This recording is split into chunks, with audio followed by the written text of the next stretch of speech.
Faith and Family Fellowship Podcast is a Christ-centered podcast. Established in 2019 and hosted weekly by Pastor Chris Busher. Addressing a host of topics such as the Great Commission, Christian discipleship, and often featuring interviews with special guests who are experts in their field. The views and events expressed on this podcast and all related materials belong solely to their author and not necessarily to the author's employer, organization, committee, or other group or individual. While all attempts are made to present accurate information, some information may become outdated over time. Faith and Family Fellowship Podcast makes every attempt to timely update any and all such information. Without further delay, here's another powerful episode of Faith and Family Fellowship Podcast.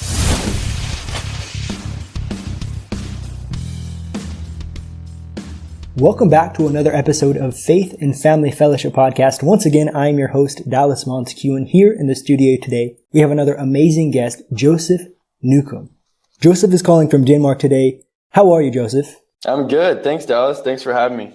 Absolutely. I was checking out your Instagram a little bit today before our call, and you have a lot of art. Can you just tell our listeners just a little bit about that before we get into all of our conversation today? Yeah, definitely. So my art was something that kind of came out recently. I'm 26 years old, so when I was 21, 22, there was a time in my life where I needed some outlet of creativity, and I became hooked. And my art has basically been doing that for almost 4 years, almost every day, just consistently. And it's been a way to release stress and to release things that I don't even know I have. And now I'm actually in my first gallery in New York this week. So I'm in an exhibition called the Vanderplatz Gallery in New York. So it's like my first exhibition, like big exhibition, which I'm really excited to be a part of. What style would you say your art is? Like Van Gogh style or another style? More of like a Basquiat, kind of like, I don't have any technical background, so I just paint off emotion and color and what I feel and spirit. I like to think of my work as something that comes from within. And that's really what, I don't know what I'm doing when I paint, but I know it's coming from something. I think we all know, but that's awesome. And so you're using paint brushes, right? Yeah, no. So mostly it's paint brushes. So paint brushes, and I use a lot of acrylic and also like mixed media. So sometimes I'll use pastels or chalk, or sometimes I'll mix other mediums, but mostly it's acrylic. I like acrylic because it dries the fastest and it's cheaper than oil, which is what most traditional paintings were made with oil, and it takes a long time to dry with oil. But yeah, I like acrylic. Okay, great. Well, Joseph, you seem very cool. You seem very interesting. And so we're going to talk about your book today, a book for young men, Love Yourself. And I think this is super powerful. There are so many young men out there who need a strong foundation, who need to know the Lord, their identity. We've been talking about it in the last few episodes of our understanding of we are a bride to the bridegroom, Jesus Christ, and things like this. And so I'm really excited to see what you're going to bring to us today and our audience. And so before we talk about this, can I have you share just a little bit about your personal testimony, how you became a Christian, why you still follow God today?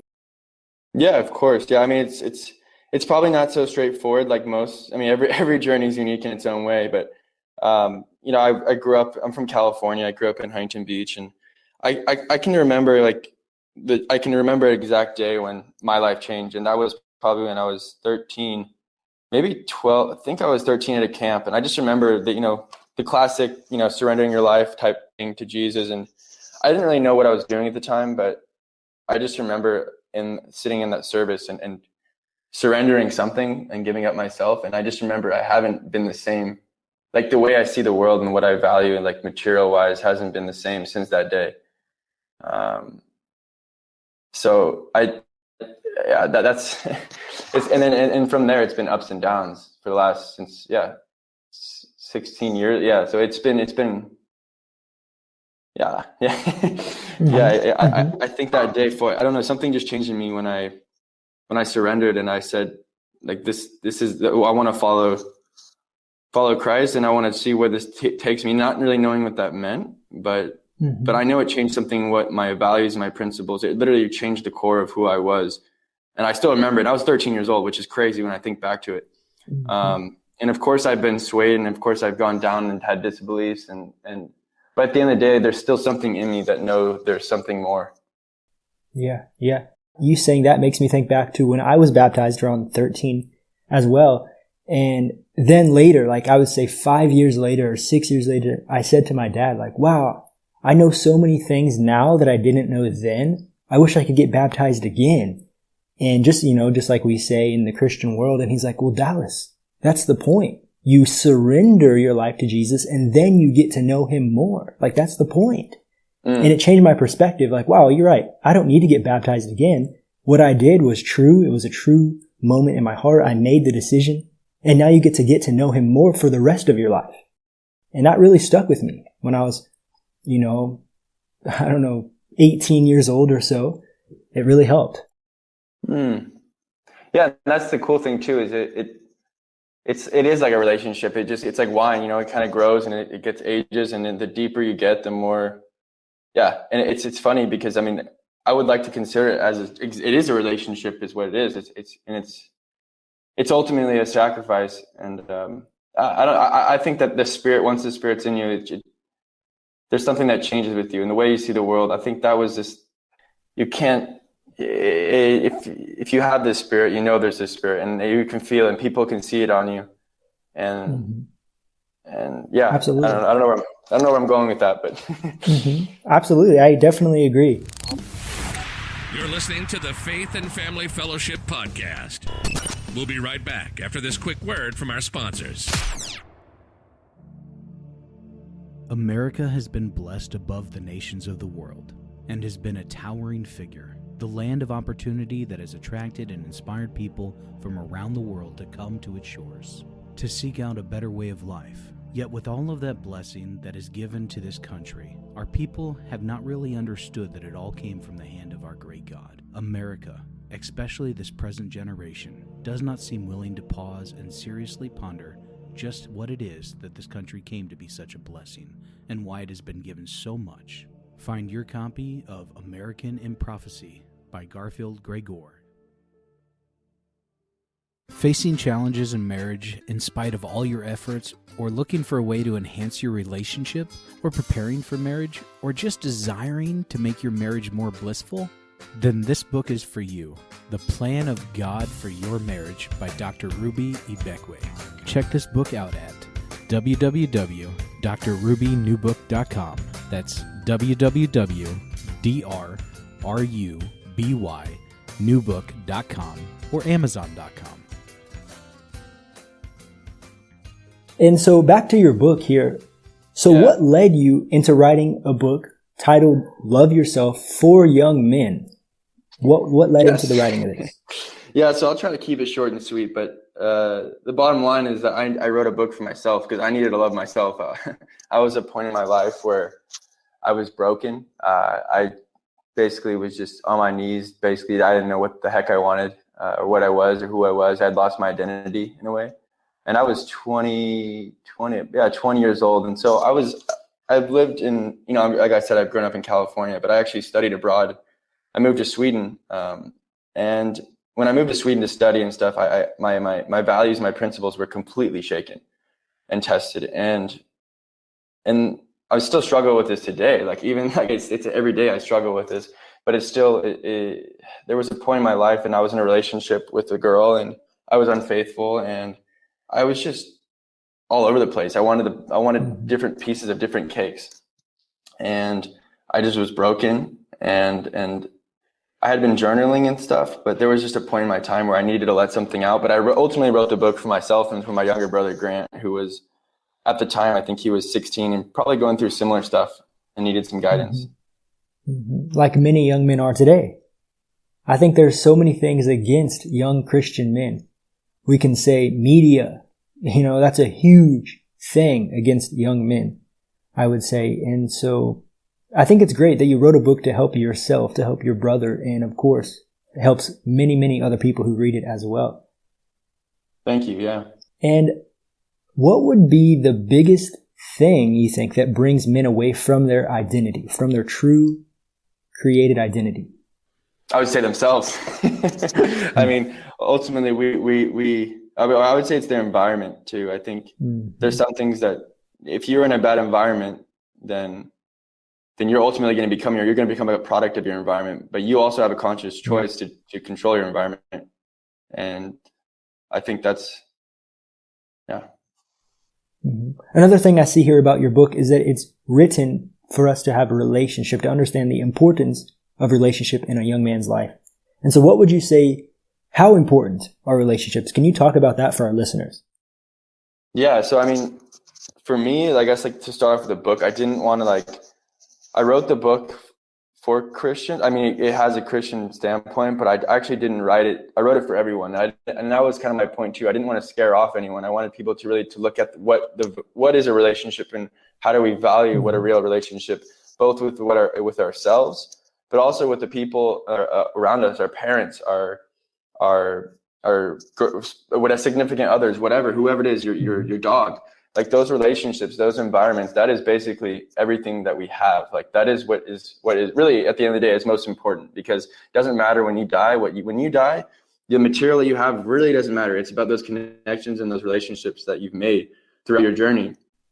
And when you become when the biggest relationship is destroyed, and then when you don't have, I mean, the most important relationship is yourself, and yourself is with God and in the Lord, and like that relationship is yourself. And if you don't take care of yourself, you can't take care of anyone else. And if you're not true with yourself, then you're not going to be true with anyone else, and you're going to lie to yourself and you're going to lie to others. And I think for me specifically, like I was lying to myself for a long time, and I knew I was lying to myself too. Like it's funny because I knew there was this guilt, this shame, and this thing that I know that, excuse me, sorry. Yeah, so I don't know where I was kind of going on a rant there, but it makes me think of another story, that something I love to preach to young people. Here in Brazil, we call them jovens, which is like young adults. And I talk back to that story in Mark chapter 2 of the paralytic man who his 4 friends carried him to Jesus. Do you remember that story?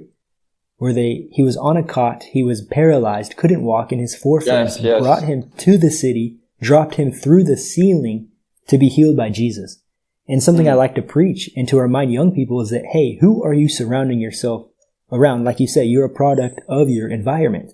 If you're surrounding yourself with people who have bad influence, are they going to carry you to the feet of Jesus when you need true help? Or are they going to be the ones that are already there trying to get into the front row to see Jesus? You know, from my perspective, these 4 friends carried this man. It's not easy to carry a man. It's not easy to carry a man on a roof, you know. Who knows what the weather was that day, but they took the roof off when they could have been listening to what Jesus was saying. And so I want to surround myself with people who carry me to the feet of Jesus. And I want to be one of those friends to my friends who would carry them as well. And I think that's a great point in relationship. Yeah, yeah, exactly. What do we need to be aware of when creating relationships in our lives? I think intentions actually are I didn't write that in my book, but I think intentions are very, very important. Because if you do something with the wrong intention, or if the intention you can harm yourself and you can also harm others. Yeah, that's a good point. Yeah. You also mention here in the book that you offer interpersonal stories that impact a young man. And how can you explain a little bit more about this? Some real life stories that you lived through, you walked through, that can help other people. Yeah, so I mean, the stories, I wrote it in a way because I actually had started journaling. Like, a lot of the book was actually journals before so I wrote the book when I was 20, and it took me about 5 years to really put it out there. But there was a point where actually the majority of it was written in 3 weeks, but there was pieces and puzzles I had been journaling since I was 19. So there has been some, it was easy to put together because I had the skeleton there. But those relationships and those experiences, interpersonal experiences, and also like a lot of traveling and meeting new people, those experiences, they're in the book, but I kind of write it metaphorically because I like to tell stories. The book's divided into stories, and it's almost like how the Bible was written. It wasn't like I tell a story and then I give a lesson, and then I give a validation and a reason why that story is important and why you should. And it's kind of broken up, and it's kind of an abstract piece actually. So kind of like your art, it sounds like. Yeah. It's kind of like my art. My art is all over the place. You know, it's messy, but there's some order to it in the chaos. So a lot of different colors, and and it's the same thing as my book, really, and my personality, and probably the way I talk as well. Mm-hmm. Okay. And with this a little bit more, I can't have you here and have you not share one of those stories for our listeners. Do you just have one story off the top that you can share with us? Yeah, I'd love to. So this story here is it's quite interesting. So I'm on the plane. So I had just broken up with my girl. Yeah, I just broken up with my girlfriend at the time. Or I don't really remember exactly how it, when in those, when you have emotional breakdowns and stuff, I don't know what's true or not, but in my head, that's what happened. So basically I was honest with myself and honest with her. And I was on a plane actually I was catching a plane. So I was living in Manchester in the UK at the time. And I was on a plane. I don't know exactly the route, but I was going back to the US because that was where my family was. And I just needed to clear my head and get back on my feet again and find my roots. And on this plane, I was looking into the seat. Like there's this seat, there's a sign that says like, what is, if in case of emergency, blah, blah, blah, like they always do those on planes where they have this exit strategy stuff. And I'm like sitting there in the back of the plane about to take off. I'm like, I had just lost all faith. I'm like, my relationship with Jesus, my relationship with myself, my relationship with my girlfriend, my relationship with my peer, like people, everything was just falling apart. And in that moment, I was like, what is my exit strategy if this plane just crashes and everything goes to hell? What do I do? And the only thing I could think of in that moment was to create a short movie.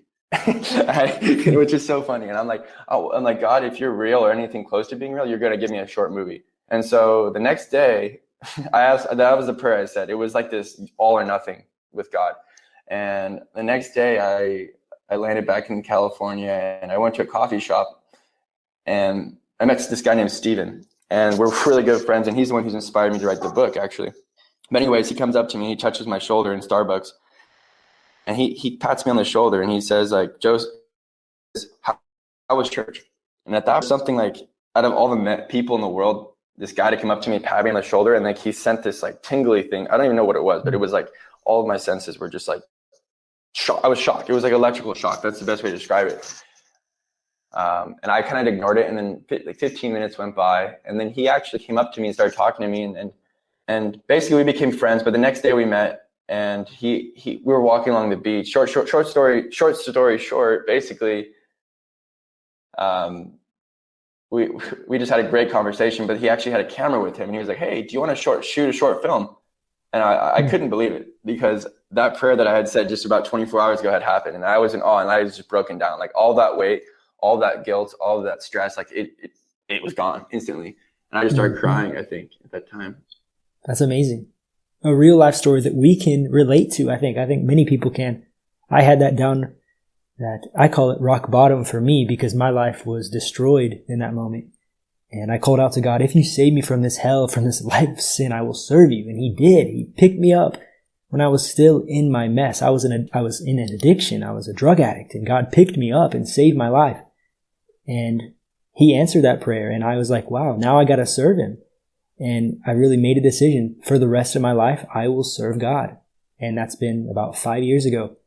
And I've never looked back. I could never change anything. And it's so good. It's so important what we plant into our lives.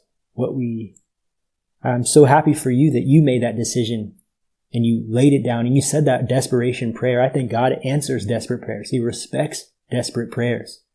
And he answers them because it's from the heart. It's amazing. It's funny too, that because I think in that moment, like that point, I literally I wanted to give up on everything at that point. I didn't care about God. I didn't care about myself. I didn't care about anyone. Like I literally I wasn't loving myself at all. And it's interesting because I really didn't have anything or anyone, but the fact that that prayer was answered, everything was on the line, like it was just, anyway, there's no debating anything there. Yeah. At that point. Yeah. We can look all throughout scripture. There are people who prayed desperate prayers. It's amazing. And God was faithful. Because of your faith, you are healed. You had faith there to pray that prayer. God, you are my last resort. You're my last straw. I have nothing else. Answer me. And he did. It's amazing. So many times. And for those people out there who are struggling today in your life, if you're in that place where Joe was or where I was, call out to God. Don't wait to clean yourself off and then answer him and then call out to him. Do it today. There's no need to wait. So, Joe, thank you so much for the things that you shared today. Where can we find this book? Oh, yeah. You can find my book on Amazon or any like Barnes & Noble type place. You can find it looking up Love Yourself, Joseph Newcombe, or you can go to my website, which is www.joenewcombe.com. And there you'll find all the projects that I'm working on and some of my art and all that. Mm-hmm. Hey, can you also tell us your Instagram? Yeah, my Instagram is JCEN Paint. So like, so my middle initials too, JCEN Paint. Okay, perfect. I'll put that link for the book, for the website, for the Instagram, everything there. You guys can check out Joe's stuff, Joe's social media content. Joe, thank you so much for being here today. And if I can have you end the podcast with a prayer, I would really appreciate it. Yeah, of course, Dallas. Yeah, Heavenly Father, I thank you for giving me a chance to speak to Dallas, and I thank you for his strength and also this opportunity to speak and to spread a message that maybe I don't even know what it's about or why it's important, but I know it's important to someone out there, and that's why I do what I do. It's because I think it's important to share with others our experiences. And thank you for having me. In Jesus' name. Amen. You've just listened to the Faith and Family Fellowship Podcast with your host, Pastor Chris Busher. Faith and Family Fellowship Podcast was recorded live in studio with final editing made before uploading. Subscribe today to Faith and Family Fellowship Podcast on iTunes or Google Play. For more fantastic daily content, visit Pastor Chris Busher online via Facebook, YouTube, and Instagram. Don't miss the next episode on Faith and Family Fellowship Podcast.